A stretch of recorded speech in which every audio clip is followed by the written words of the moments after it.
আজকে আমি আপনাদের সাথে শেয়ার করব কিভাবে আমি মাত্র 2টা বেসিক ইনগ্রেডিয়েন্ট দিয়ে এত পারফেক্ট একটা জিলাপি তৈরি করলাম। প্রথমেই আমি 1 কাপ পরিমাণে আটা নিয়ে নিব এবং 1 কাপ পরিমাণে বেসন এবং হাফ টিস্পুন লবণ দিয়ে ভালোমতো চেলে নেব। এবার 2 কাপ পরিমাণে পানি অল্প অল্প করে দিয়ে ভালোমতো হাত দিয়ে মিক্স করে একটা স্মুথ ব্যাটার তৈরি করে নিতে হবে। অ্যাড করে দিলাম হাফ টিস্পুন বেকিং সোডা আর ব্যাটারের কনসিস্টেন্সিটা এরকম হবে। এরপর এরকম একটা কেচাপের বোতলে মিক্সচারটা ঢেলে নিব। চিনির শিরা তৈরি করার জন্য লাগবে 250 গ্রাম চিনি, 1.5 কাপ পানি, 2টা এলাচ এবং স্যাফরন। চাইলে অরেঞ্জ ফুড কালার ইউজ করা যাবে। 5 মিনিট বয়েল করে নিয়ে শেষে অ্যাড করে দিলাম লেবুর রস। এবার অনেক বেশি গরম তেলের মধ্যে জিলাপিগুলো ভেজে নিতে হবে।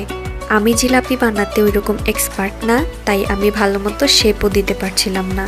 এভাবেই এপিট ওপিট উল্টে পাল্টে ভালোমতো গোল্ডেন ব্রাউন কালার করে ভেজে নিতে হবে।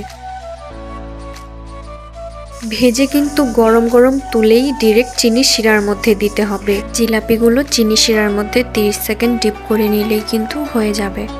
তারা এই তো আমাদের গরম গরম ক্রিস্পি অ্যান্ড জুসি জিলাপি কিন্তু রেডি। এই জিলাপিটা খেতে কিন্তু খুবই মজা হয়েছিল, একদম পারফেক্ট।